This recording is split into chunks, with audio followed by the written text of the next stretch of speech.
Hello और नमस्कार। दशविल power show में आप सभी का स्वागत है। आज हम बात करने वाले हैं फाइनेंस, लोन्स और सब्सिडीज़ के बारे में। मान लीजिए आपको अपना एक बिजनेस या उद्यम स्टार्ट करना है, तो सबसे पहले उसके क्या स्टेप्स होते हैं। सबसे पहले उसका एक प्लान बनेगा, उसकी एक प्रोजेक्ट रिपोर्ट बनेगी। प्रोजेक्ट रिपोर्ट बनने के बाद वो प्रोजेक्ट फाइनेंस होगा और प्रोजेक्ट जब आपका चालू हो जाएगा उसके टाइम सब्सिडीज़ और बहुत सारी योजनाओं के बेनिफिट्स उसमें लिए जाएंगे और उसके बाद उसके अकाउंट्स मेंटेन होंगे। ये सारा का सारा काम एक सीए का काम होता है, यानी चार्टर्ड अकाउंटेंट। आज हम बात करने वाले हैं बहुत सारी सब्सिडीज़ और योजनाओं के बारे में, जिसका इस्तेमाल करके आप अपने लाखों करोड़ों रुपए बचा सकते हैं। अब आप मुझसे पूछेंगे कि इन सब चीज़ों का ज्ञान पाने के लिए हम किसके पास जाएं, तो इसी सवाल का आंसर करने के लिए आज हमारे साथ हैं डॉक्टर अमित अग्रवाल जी। डॉक्टर अमित अग्रवाल जी पिछले 20 से भी ज़्यादा वर्षों से सीए का काम करते हुए हज़ारों लोगों को अपना उद्यम स्टार्ट करने में मदद कर चुके हैं। इन्होंने आज तक $9 बिलियन से भी ज़्यादा का लोन लोगों को प्रोवाइड किया है और अपनी इनिशिएटिव सब्सिडी मंत्रा के द्वारा बहुत सारे सब्सिडीज़ और बहुत सारी योजनाओं का लाभ लोगों को पहुंचाया है। तो आइए आज मिलते हैं डॉक्टर अमित अग्रवाल जी से। सर, बहुत बहुत स्वागत है आपका द अश्विल पावर शो के अंदर। नमस्कार अश्विल जी। जी, तो सर आपके प्रारंभिक जीवन के बारे में थोड़ा बताइए कि आपकी जो शुरुआती शिक्षा थी वो आपने कहाँ से ली और उसके बाद आपने सीए का प्रोफेशन क्यों चूज़ किया। मैं बेसिकली अजमेर ज़िले के केकड़ी से बिलोंग करता हूँ और प्रारंभिक शिक्षा मेरी वहीं हुई। उसके बाद चूँकि मेरी लगन शुरू से ही वित्त व्यवस्थाओं में थी और आर्थिक और इकोनॉमिक्स को ही मैं पसंद करता था, इसलिए मैंने चार्टर्ड अकाउंटेंट प्रोफेशन को चुना। सर, एक सीए के प्रोफेशन के अंदर सबसे बड़ी चुनौतियाँ क्या आती हैं और इनको आप कैसे डील करते हैं। सबसे बड़ी चुनौती है पढ़ाई का कठिन होना, समय का प्रबंधन, पेशेवर तनाव एवं जिम्मेदारी, प्रतिस्पर्धा और कामकाजी संतुलन। यह सब अपना व्यक्तिगत और पेशेवर जीवन में संतुलन बनाकर ही इसमें सक्सेस प्राप्त की जा सकती है। जी सर, भारत के लोगों में अपने उद्यम शुरू करने से पहले सब्सिडीज़ के बारे में जानकारी क्यों नहीं है और इनकी चीज़ों के बारे में जानकारी होना ज़रूरी क्यों है आज के समय के अंदर।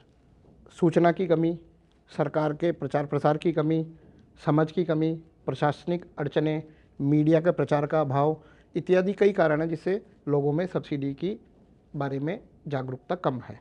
जी सर, अगर हम लेमन टर्म्स में बात करें कि अगर हम किसी नॉर्मल आदमी से पूछें कि सब्सिडी, उसे हम बताना चाहें कि सब्सिडी क्या होती है और सब्सिडी गवर्नमेंट क्यों देती है, इसके बारे में आप थोड़ा सर बताइए। सरकार द्वारा किसी भी वस्तु या सेवा के ऊपर उसकी लागत को कम करने के लिए या किसी थ्रस्ट सेक्टर में को प्रोत्साहित करने के लिए कुछ आर्थिक सहायताएं दी जाती है, चाहे वो उद्यम में हो, चाहे वो डेयरी प्रोजेक्ट में हो, सभी में हो, ताकि गरीब वर्ग को राहत मिल सके, उद्योगों को, कृषि को इत्यादि को प्रोत्साहन मिल सके और आर्थिक असमानता को कम किया जा सके। उसे हम सब्सिडी कहते हैं। जी सर, सरकार किन उद्देश्यों से सब्सिडी प्रदान करती है। सरकार लघु उद्योगों के प्रोत्साहन के लिए, कृषि के प्रोत्साहन के लिए कई तरह के प्रोत्साहन है, जैसे एनएलएम है, लाइव स्टॉक है, पोल्ट्री फार्म है, जिसमें सरकार को लगता है कि कुछ उद्योग हैं जो पीछे रह गए हैं, उनके विकास के लिए सब्सिडी प्रदान करती है। जी सर, राजस्थान में कई सारे उद्योग हैं। अब आप बताइए सर, राजस्थान में उद्योगों को मिलने वाली प्रमुख सब्सिडीज़ कौन कौन सी है जिसके बारे में हमें लोगों को जागरूक करना चाहिए, लोगों को बताना चाहिए। सबसे प्रमुख सब्सिडी अभी राजस्थान में जो 1 महीने पहले नई सरकार बनी है उन्होंने एप्लीकेबल की है, राजस्थान इन्वेस्टमेंट प्रमोशन स्कीम 2024।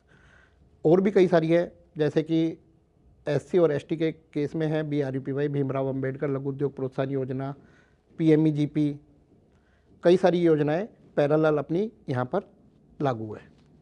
जी, और सर केंद्र सरकार की कौन कौन सी से प्रमुख सब्सिडीज़ हैं जो यहाँ पे चल रही हैं। केंद्र सरकार की ये PMEGP जो योजना है केंद्र सरकार की है, जनधन है, मनरेगा है, उसके अलावा फूड पार्क की योजना है। केंद्र सरकार की कई तरह की योजनाएं हैं, विद्युत सब्सिडी है, कुसुम योजना है, सोलर प्लांट को लेकर है, ग्रामीण क्षेत्रों को लेकर है, महिला उद्यमियों को लेकर है, कई प्रकार की सब्सिडी योजनाएं केंद्र सरकार की लागू है। जी, तो आइए सर से इन सब्सिडीज़ के बारे में, इन योजनाओं के बारे में और जानते हैं। कौन कौन सी ऐसी फील्ड्स हैं जहाँ पे सब्सिडीज़ मिलती हैं, इनके क्या क्या बेनिफिट्स होते हैं, आइए इन सब के बारे में और जानते हैं। सर, ये RIPS 2019 जो योजना है, इसके क्या क्या लाभ हैं, आप एक बार हम अश्विन जी, राजस्थान में 2003 से ये RIPS Rajasthan investment promotion scheme लागू है। समय समय पर सरकारें बदलती रहती है और इन योजनाओं में आवश्यकता अनुसार परिवर्तन होते रहते हैं। तो RIPS 19 एक पुरानी योजना है, उसके बाद रिप्स 22 आ गई थी और अभी 1 महीने पहले करीब रिप्स 24 आ गई है। तो अपन रिप्स 19 में यदि किसी ने कोई एक बेनिफिट ले लिया है तो ये रिप्स 19 योजना अभी भी लागू है। तो मैं आपको ब्रीफ में रिप्स 19, रिप्स 22 और रिप्स 24 के बारे में एक साथ ही बता देता हूँ। रिप्स 19 में सबसे पहले यदि कोई उद्यम लगाना चाहता है, इसमें 2 तरह का है, एक मैन्युफैक्चरिंग और एक सर्विस सेक्टर। मैन्युफैक्चरिंग सेक्टर में कुछ चीज़ें डिसअलाउ की है जो कि पर्यावरण या मानवीय जीवन के लिए ठीक नहीं है, उनके अलावा सभी चीज़ों को कवर किया है। ऐसे ही सर्विस सेक्टर में हॉस्पिटल, होटल, आईटी, कई तरह के सेक्टर है जिनको इन्होंने कवर किया है। सबसे पहले इसमें स्टैम्प ड्यूटी की छूट दी जाती है। यदि अपन कोई भी उद्यम लगाने के लिए ज़मीन या बिल्डिंग अपन क्रय करते हैं तो उस पर 75% स्टैम्प ड्यूटी इसमें वेवर है। बाकी का जो 25% लगता है वह भी जब अपना प्रोजेक्ट स्टार्ट हो जाता है तो वो रिफंड हो जाता है। सेकेंड, रिप्स 19 में SGST के रिफंड की 75% की एक छूट है, जो कि एक बड़ी छूट है, जिसमें टोटल प्रोजेक्ट कॉस्ट तक के अमाउंट का जो आपने राजस्थान में इन्वेस्ट किया है land, building, plant and machinery में, उनकी जो टोटल होती है उसको हम कॉस्ट ऑफ प्रोजेक्ट लेते हैं। उस कॉस्ट ऑफ प्रोजेक्ट तक हम स्टेट टैक्स का 75% रिफंड करते हैं। साथ में ही 7 वर्ष तक इलेक्ट्रिसिटी ड्यूटी और ESI PF का प्रमोटर कॉन्ट्रीब्यूशन का लगभग 50% उसमें रिफंड किया जाता है। रिप्स 22 में कुछ योजना को और विस्तार करके प्लांट एंड मशीनरी पे जो अपन लोन ले रहे हैं उसमें कुछ स्लैब बनाकर रेट ऑफ इंटरेस्ट का भी रिफंड किया जाता है। अब जो अभी वर्तमान में लागू है रिप्स 24, मैं उसके बारे में विस्तार पूर्वक बताऊंगा। ये जो अभी मैंने आपको रिप्स 19 की छूट बताई है ये तो एज इट इज लागू है ही है। उसके अलावा प्लांट एंड मशीनरी पे लोन 5 करोड़ तक 6%, 5 करोड़ से 10 करोड़ तक 4% और 10 करोड़ से अगले 50 करोड़ पे 3%, 5 साल के रेट ऑफ इंटरेस्ट का भी रिफंड का प्रावधान है। इसमें फूड एंड एग्रो यदि अपन यूनिट लगाते हैं तो उस पर 1.5 करोड़ रुपए कैपिटल सब्सिडी का भी प्रावधान रखा गया है।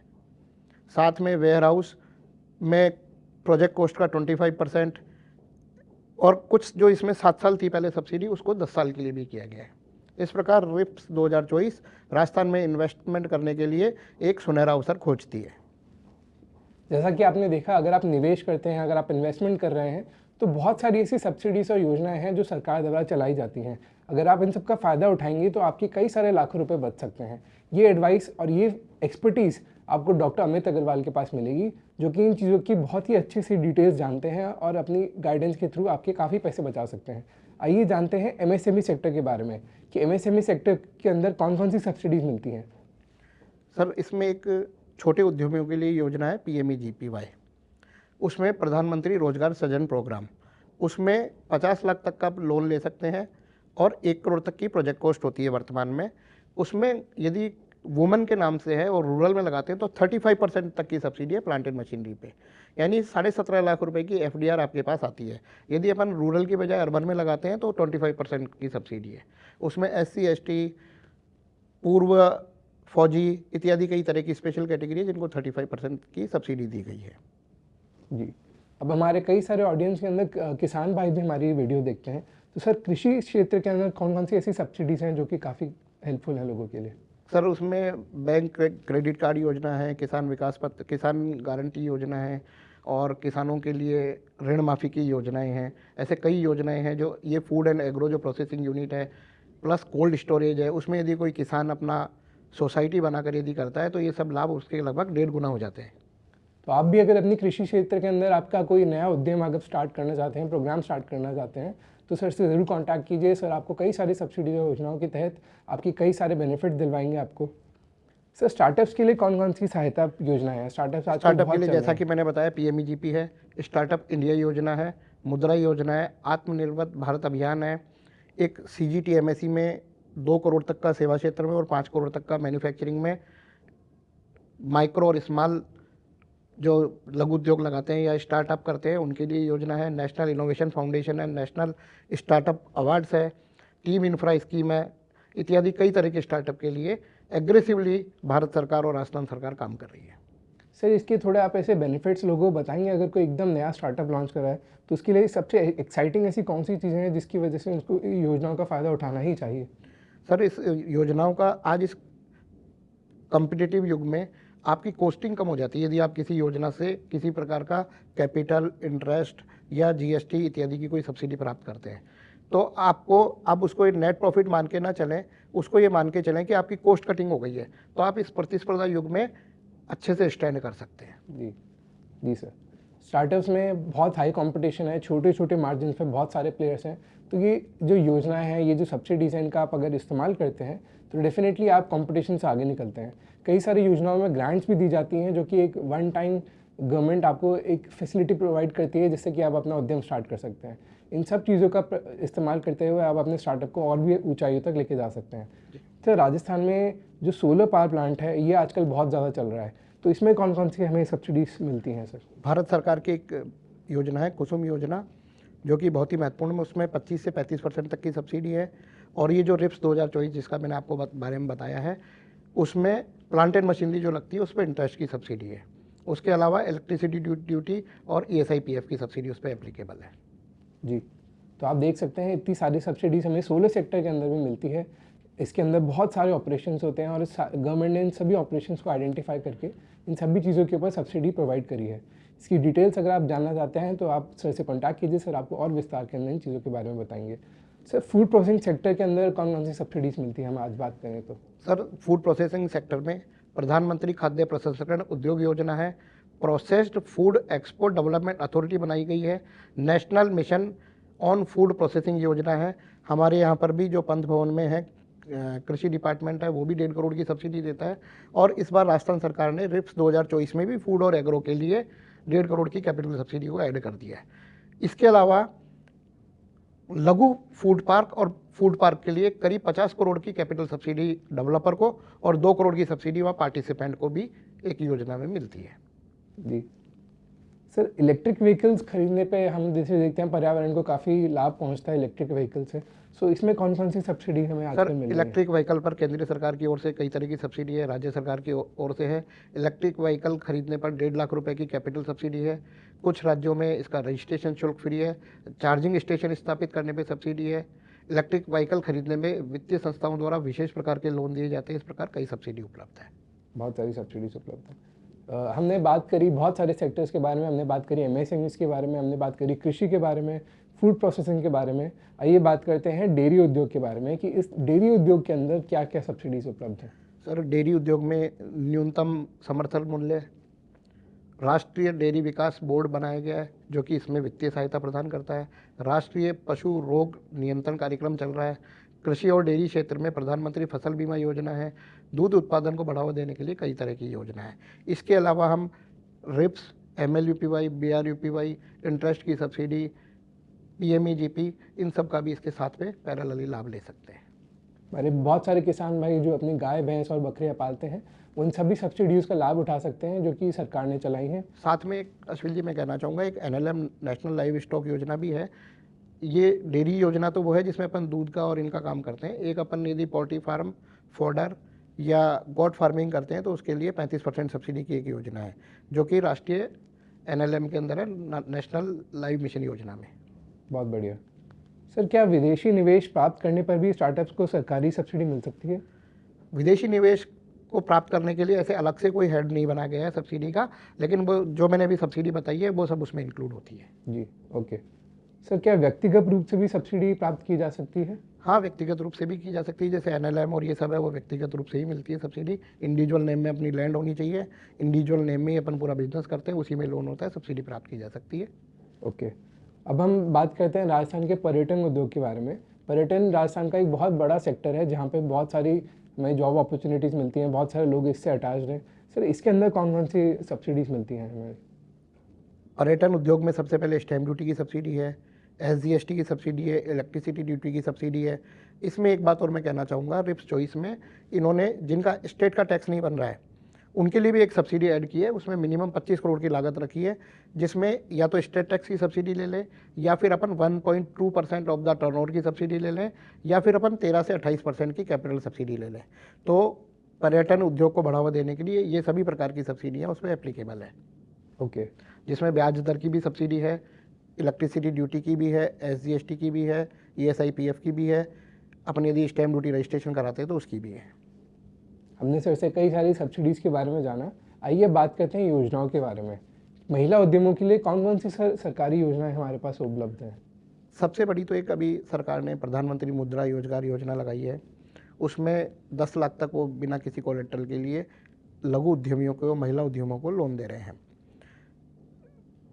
जो लोग सरकारी जॉब में जाना चाहते हैं उनके लिए सरकार काफ़ी तरह की योजनाएं और सहायता लाती थी। उद्यमियों के लिए इस प्रकार की कोई योजना नहीं थी और बिना पैसे के उद्यम स्थापित करना नामुमकिन है।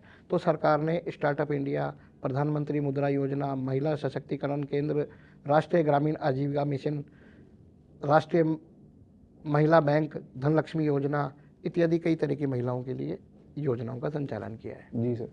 तो सर ने जैसे कि बताया कि अगर आपके पास कोलैटरल नहीं है, अगर आप अपना एक उद्यम स्टार्ट करना चाहते हैं और अगर आप एक महिला हैं तो बहुत सारी आप इन योजनाओं का फ़ायदा उठा सकते हैं अपना उद्यम स्टार्ट करने के लिए। उद्यम को चलाते वक्त भी बहुत सारी ऐसी योजनाएं हैं जिसका आप फ़ायदा उठा सकते हैं और इन सब योजनाओं की डिटेल्स अगर आपको जाननी है तो आप नीचे दिए नंबर पर बात कर सकते हैं, हमसे कॉन्टैक्ट कर सकते हैं। सर, उत्पादन आधारित प्रोत्साहन योजना जो PLI production linked incentive scheme है, इसके बारे में थोड़ा प्लीज़ बताइए। सर, आयात को हतोत्साहित करने के लिए और निर्यात को प्रोत्साहित करने के लिए उत्पादन आधारित प्रोत्साहन योजना सरकार द्वारा लाई जाती है। इसका मुख्य उद्देश्य उत्पादन को बढ़ाना, आयात में कमी करना, रोजगार के अवसर सृजित करना और वैश्विक आपूर्ति श्रृंखला का निर्माण करना है। जी, ओके। सर, इससे हमें मॉनेटरी एस्पेक्ट में देखा जाए तो हमें क्या फ़ायदा हो सकता है? सर, अपना बाहर जो डॉलर अपना जो बाहर जाता है जिसके कारण डॉलर का रेट बढ़ता है, वो सब बैलेंस होने के लिए ये मुख्य रूप से लाई गई है। जी जी। सर, PMEGP योजना के बारे में थोड़ा प्लीज़ हमें बताइए सर। PMEGP लघु उद्योग के विस्तार और विकास के लिए और रोजगार सृजन के लिए योजना लाई गई है, जिसमें ग्रामीण क्षेत्रों में यदि महिला उद्यमी यदि कोई लगाती है तो 35% तक की सब्सिडी इसमें है और यदि शहरी क्षेत्र में लगाते हैं तो 25% तक की सब्सिडी इसमें उपलब्ध है। और यह योजना बहुत पुरानी योजना है, सक्सेसफुल योजना है। इसमें यह केंद्र सरकार की योजना है, लेकिन ये राजस्थान सरकार इसमें नोडल एजेंसी होती है जो कि सैंक्शन वगैरह करती है और मैं ये रिकमेंड करूँगा कि इस योजना का मैक्सिमम लाभ लोगों को लेना चाहिए। जी, ये PMEGP जो योजना है ये बहुत ही ज़्यादा फ़ायदेमंद योजना है, बड़े लंबे टाइम से चल रही है और सर ने बहुत सारे लोगों को इसका लाभ अपनी एक्सपर्टीज़ के द्वारा दिलाया है। अगर आप भी इस योजना का लाभ उठाना चाहते हैं तो आप आगे बढ़ के हमारे पास आ सकते हैं। सर, ग्रामीण क्षेत्रों में उद्योग लगाने के लिए कौन कौन सी योजनाएँ उपलब्ध हैं? सर, जैसे मैंने आपको बताया अभी PMEGP उपलब्ध है। इसके अलावा NSIC की कई सारी योजनाएं हैं, MSME डिपार्टमेंट की योजनाएं हैं, आत्मनिर्भर भारत योजना है, PMMY प्रधानमंत्री मुद्रा योजना है, CLCSS करके एक योजना है। ऐसे करके ग्रामीण क्षेत्रों में के विकास और उत्थान के लिए सरकार ने कई योजनाएं चला रखी है। जी जी। अब हम बात करते हैं, राजस्थान में एक बहुत बड़ी इंडस्ट्री है टेक्सटाइल इंडस्ट्री। सो टेक्सटाइल इंडस्ट्री के लिए हम जानते हैं सर से कि कौन कौन सी ऐसी योजनाएं हैं जो टेक्सटाइल इंडस्ट्री को बढ़ावा देने के लिए बनी है। सर, टेक्सटाइल इंडस्ट्री में पहले एक टफ योजना थी जो बंद कर दी है, उसमें करीब 1.5 करोड़ की कैपिटल सब्सिडी थी। मुझे लगता है कि नियर फ्यूचर में इस प्रकार की कोई और योजना वापस स्टार्ट होगी। इसके अलावा राष्ट्रीय हाथकरघा विकास कार्यक्रम, जूट प्रौद्योगिक मिशन, एकीकृत कौशल विकास योजना, पावर टैक्स इंडिया योजना, संशोधित प्रौद्योगिकी उन्नयन निधि योजना, हस्तशिल्प मेगा क्लस्टर योजना, कपड़ा क्लस्टर विकास कार्यक्रम, कायर उद्यमी योजना, कई तरह की योजनाएं अभी वर्तमान में एप्लीकेबल है। जी सर। अब हम जानते हैं BRUPY योजना के बारे में थोड़ा। सर, इस योजना के बारे में थोड़ा विस्तार से हमें बताइए कि कौन कौन इसका लाभ ले सकता है, कितने रुपए तक का लाभ मिल सकता है। BRUPY 2022 में एक नई योजना लॉन्च की गई थी, जिसमें SC और ST कैटेगरी के लिए 7% रेट ऑफ इंटरेस्ट, जो भी वो लोन लेते हैं 5 करोड़ तक की ये योजना है, जिसमें टर्म लोन मिनिमम 60% होगा और 40% वर्किंग कैपिटल ले सकते हैं। उस पूरे अमाउंट पर 7%, ये मैन्युफैक्चरिंग और सेवा दोनों क्षेत्रों के लिए 7% रेट ऑफ इंटरेस्ट का रियम्बर्समेंट किया जाता है। साथ में 25 लाख रुपए और प्रोजेक्ट कॉस्ट का 10% ये मार्जिन की FDR भी प्रदान की जाती है। ये योजना 2027 तक एप्लीकेबल है। ओके। आप देखिए, अगर आप SC ST कैटेगरी में आते हैं और अगर आप अपना उद्यम स्टार्ट करना चाहते हैं तो अनेकों ऐसी योजनाएं हैं जो सरकार ने बनाई हैं आपके बेनिफिट के लिए। आप उसका इस्तेमाल करके अपने उद्यम के अंदर कई सारी चीज़ों के अंदर लाभ उठा सकते हैं। और मुझे लगता है कि इतनी सारी एक्सपर्टीज सर कि आप देखा कि बहुत सारी योजनाएं सर की टिप्स पे हैं, तो ये सारी चीज़ों का बेनिफिट उठाने के लिए आप हमें कांटेक्ट कीजिए और बहुत सारा आपकी लाखों करोड़ों रुपया बचा सकते हैं। सर, वेयर हाउस के लिए क्या क्या योजनाएं हैं? हम देखते हैं कि अब फ्लिपकार्ट, अमेजोन के ज़माने के अंदर बहुत सारे वेयर हाउस लग रहे हैं, इसके बारे में थोड़ा बताइए सर। वेयर हाउस 2 तरह के मानते हैं हम, एक तो एग्रीकल्चर वेयर हाउस, एक हम लॉजिस्टिक वेयर हाउस बोलते हैं, जो आपने बताया फ्लिपकार्ट और अमेजोन वाले। तो एग्री वेयर हाउस में एग्रीकल्चर मार्केटिंग बोर्ड की भी एक योजना है जिसमें टोटल इन्वेस्टमेंट का 50% और 1.5 crore which ever is less ये कैपिटल सब्सिडी दी जाती है। सेकंड, रिप्स में भी वेयर हाउस को भी कवर किया है बिना किसी लिमिट के। उसमें अपन प्रोजेक्ट कॉस्ट का 25% डायरेक्ट उसको 10 साल के टुकड़ों में हम कैपिटल सब्सिडी प्रोवाइड करते हैं, जो भी अपना कॉस्ट लगती है उसका 25%, और इसके अलावा 7% रेट ऑफ इंटरेस्ट की भी सब्सिडी है। लेकिन अपन दोनों में से एक ही सब्सिडी यहाँ पर अवेल कर सकते हैं। जी सर, अब हम बात करते हैं जो नए युवा सीए बनना चाहते हैं। हम देखते हैं कि बहुत ज़्यादा कंपटीशन चल रहा है, कई सारे लोग साल दर साल एग्ज़ाम देते हैं इसका, तो उनके लिए एज एन एक्सपीरियंस सीए जो कि काफ़ी सक्सेसफुल है अपनी फील्ड में, सर आप उनके लिए क्या एडवाइस देना चाहेंगे? चार्टर्ड अकाउंटेंट पहले केवल income tax, GST core field में ही होते थे। मेरा मानना है कि अभी कई चार्टर्ड अकाउंटेंटों ने अपना डाइवर्सिफाइड स्टार्ट किया है, जैसे कि सब्सिडी हो गया, प्रोजेक्ट फाइनेंस हो गया, कई तरह के ऐसे सेक्टर है जिनमें चार्टर्ड अकाउंटेंट की मुख्य भूमिका है और वह आगे बढ़कर बहुत अच्छा काम कर सकते हैं। आपने देखा, सर ने कहा कि चार्टर्ड अकाउंटेंट का बहुत ज़्यादा स्कोप है आगे। अगर आप चार्टर्ड अकाउंटेंट्स की तैयारी कर रहे हैं तो हिम्मत मत हारिए, आप लगे रहिए और धीरे धीरे आप कॉन्टैक्ट्स बिल्ड करेंगे, आप चीज़ों के बारे में और ध्यान से समझेंगे और स्कोप इसका आने वाले टाइम में बढ़ने ही वाला है। सर हम बात करते हैं अब इसके बारे में कि आज के ज़माने में स्टार्टअप और बिज़नेस को बहुत ज़्यादा प्रोत्साहन दिया जा रहा है सरकार के द्वारा, लेकिन लोगों के पास अपना उद्यम स्टार्ट करने के लिए बहुत ज़्यादा पूंजी नहीं होती। हम बात करते हैं किसी के पास 1 करोड़ रुपए है या 2 करोड़ रुपए है, तो सर ऐसे छोटे अमाउंट से अगर कोई अपना बिजनेस कोई स्टार्ट करना चाहे तो कौन सा बिजनेस स्टार्ट कर सकता है, कैसे आगे बढ़ सकते हैं? देखो, मेरा इसमें मानना है कि पूंजी छोटी और बड़ी नहीं होती। सरकार के पास बहुत सारी योजनाएं हैं जो कोलेट्रल और विदाउट कोलेट्रल बैंक फंडिंग उपलब्ध करवा रही है। सबसे पहले मैं ये कहना चाहूँगा कि जो भी उद्यमी आना चाहता है वह नवाचार पे ध्यान दे कि नई टेक्नोलॉजी के साथ, नए सिस्टम के साथ और नए अपग्रेडेशन के साथ वो अपने कार्यक्रम में आए। किसी भी व्यापार को बड़ा रिस्क न लेकर स्मॉल स्केल पर शुरू करें, मूल्य निर्धारण पर सोचें। सबसे पहले कार्यक्रम, कोई भी अपना उद्योग स्टार्ट करने से पहले मार्केट रिसर्च पे ध्यान दें, ऑनलाइन प्लेटफॉर्म का उपयोग करें, क्योंकि कई स्टार्टअप अपने देखे हैं जिन्होंने बहुत ही जल्दी प्रोग्रेस करके और यूनिकॉर्न भी बने हैं। नेटवर्किंग करें, बजट का ध्यान रखें, कम से कम संसाधनों में अधिकतम परिणाम प्राप्त करने की कोशिश करें, लगातार सीखते रहें। साथ में भारत सरकार और राज्य सरकार की योजनाओं का लाभ उठाकर अपनी लागत कम करके और अपने उद्यम को सफल बनाएं। सर हम बात करते हैं कि अभी एआई का ज़माना आ रहा है, हर तरफ हम देखें चैट जीपीटी, डीप सीक का ज़माना आ रहा है, तो ऐसे टाइम के अंदर सर एक सीए की क्या भूमिका रहती है? सर, आर्टिफिशियल इंटेलिजेंसी का वर्तमान में तेज़ी से वित्तीय और लेखन क्षेत्र में क्रांतिकारी प्रभाव आने वाला है। सबसे पहले डेटा विश्लेषण और रिपोर्टिंग में एआई का उपयोग बहुत महत्वपूर्ण हो गया है। एआई आधारित टूल जैसे पावर बीआई, पाइथन इत्यादि जो है ना, वो ऑडिट और अंकेक्षण एवं प्रोजेक्ट फाइनेंस के क्षेत्र में बहुत रियल टाइम रिपोर्टिंग और वित्तीय निर्णय लेने में सहायता प्रदान कर रहे हैं। बिजनेस में फ्रॉड डिडक्शन इत्यादि का एआई एनालिसिस कर अपन बहुत अच्छे तरीके से लाभ ले सकते हैं। साथ में मुझे लगता है audit, taxation, GST, income tax इत्यादि में भी इसका utilisation AI tool, clear tax, Zoho books, बहुत सारी आपको आइडिया ही होगा जो कि जीएसटी और इनकम टैक्स में आए हैं। ऐसे ही AI chat box, RPA, robotic process automation इत्यादि के द्वारा टैक्स से संबंधित प्रश्नों का त्वरित समाधान हो रहा है। तो मुझे लगता है प्रोजेक्ट फाइनेंस, सब्सिडी, वित्तीय मॉडलिंग इत्यादि में एआई का बहुत महत्वपूर्ण योगदान रहेगा। जी सर।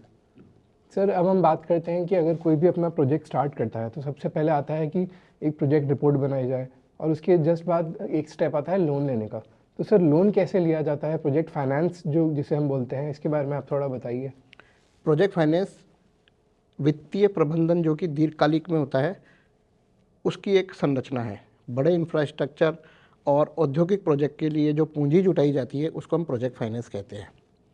मेरा ये मानना है कि ये 4 तरह से हो सकती है: इक्विटी के थ्रू, बैंक फंडिंग, एनबीएफसी और प्राइवेट बैंक्स के थ्रू, या सब्सिडी के थ्रू, और एक अन्य अपन अनसिक्योर्ड लोन वगैरह के थ्रू।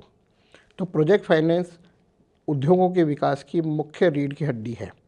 सब्सिडी में भी कई प्रकार के इंटरेस्ट की सब्सिडी भी इस पर एप्लीकेबल है। सरकार ने अभी माइक्रो स्मॉल और मीडियम एंटरप्राइजेज की जो डेफिनेशन है वो कल बजट में भी बदली है, उसको भी काफ़ी उन्होंने वृहद स्तर पर बढ़ाया है।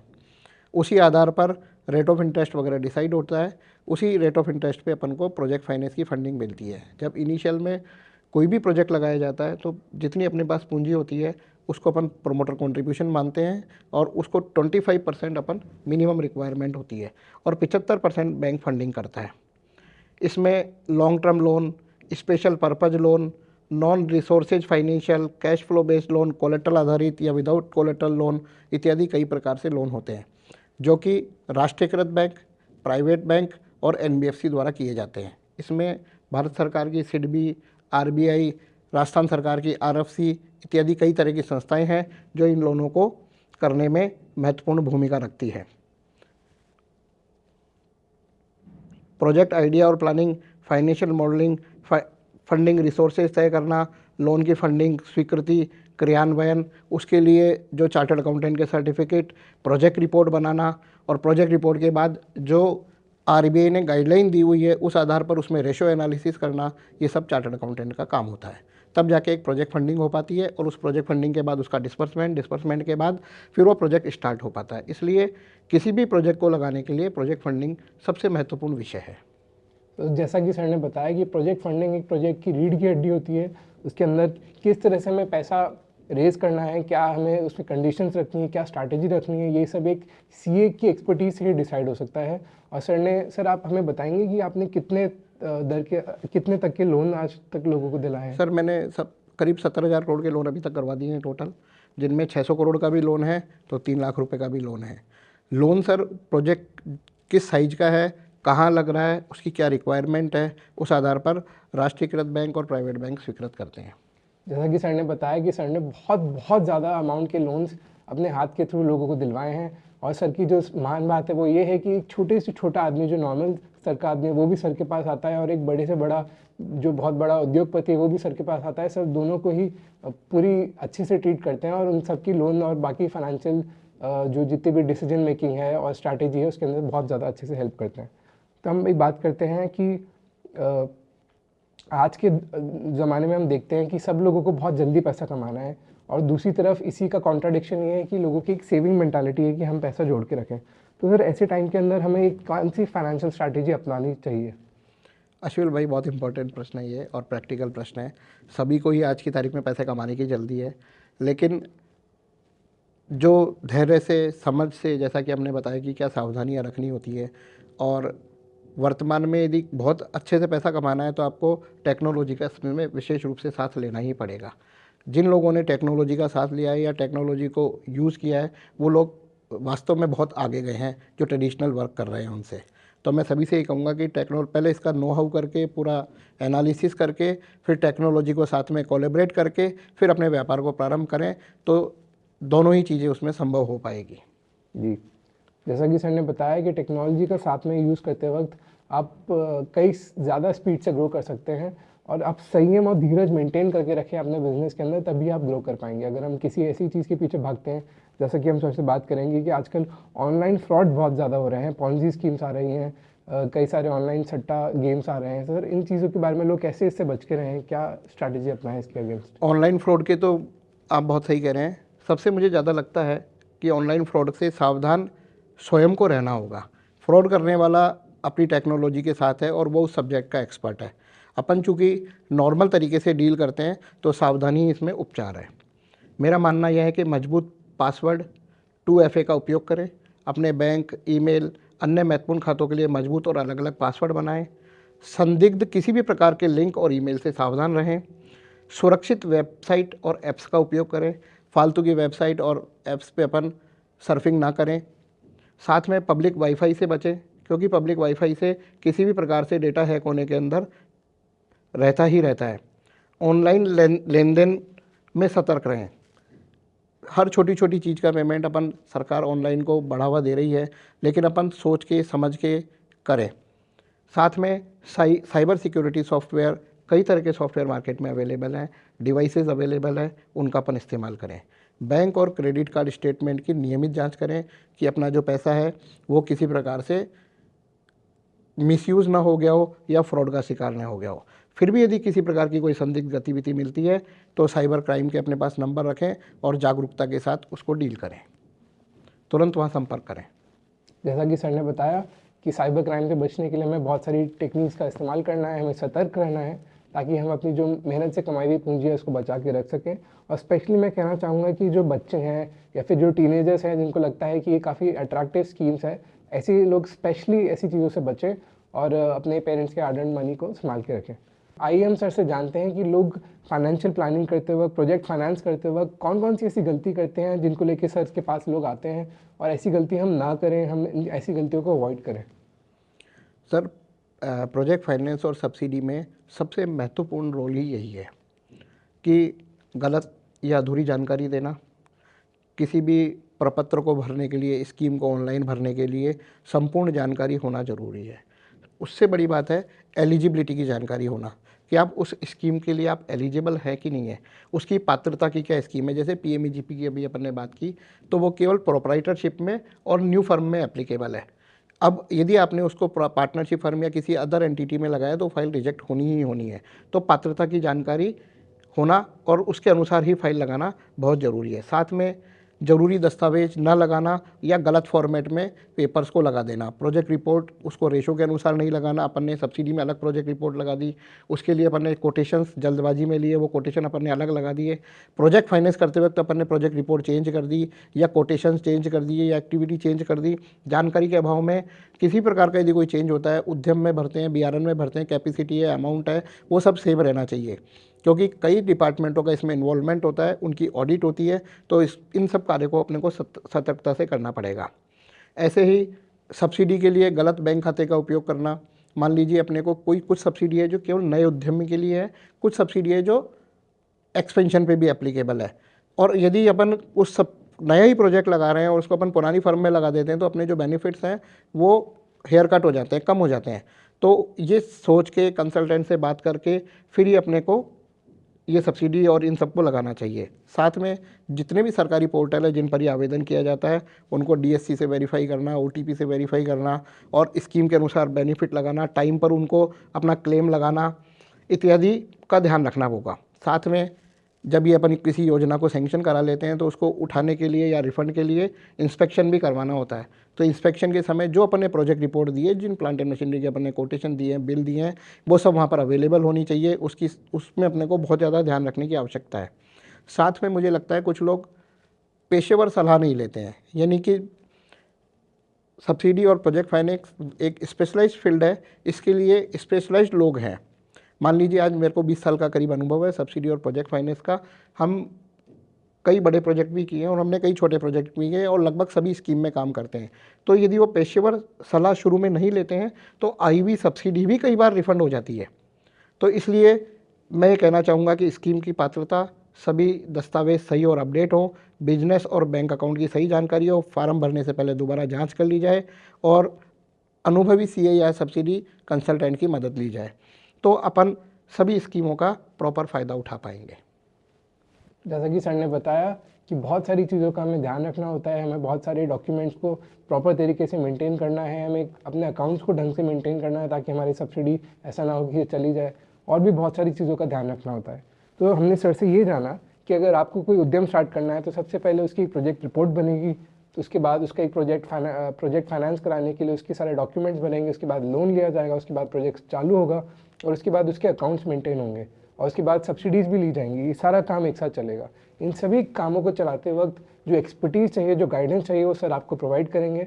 और भी आपको और फाइनेंस रिलेटेड चीज़ों के बारे में जानना है तो सब्सिडी मंत्रा को आप सब्सक्राइब करिए और जानिए सब्सिडी मंत्रा के बारे में। अपने दोस्तों से, अपने रिलेटिव से इसके बारे में शेयर करिए जो उद्यम चलाना चाहते हैं, जो नई नई चीज़ें जानना चाहते हैं। और भी फाइनेंस रिलेटेड चीज़ों के पास आने के लिए आप डॉक्टर अमित अग्रवाल के पास आ सकते हैं। सर आपको बहुत अच्छे से एंटरटेन करेंगे। तो बहुत बहुत शुक्रिया आज इसे शूट करने के लिए। Thank you Ashwin ji, thank you.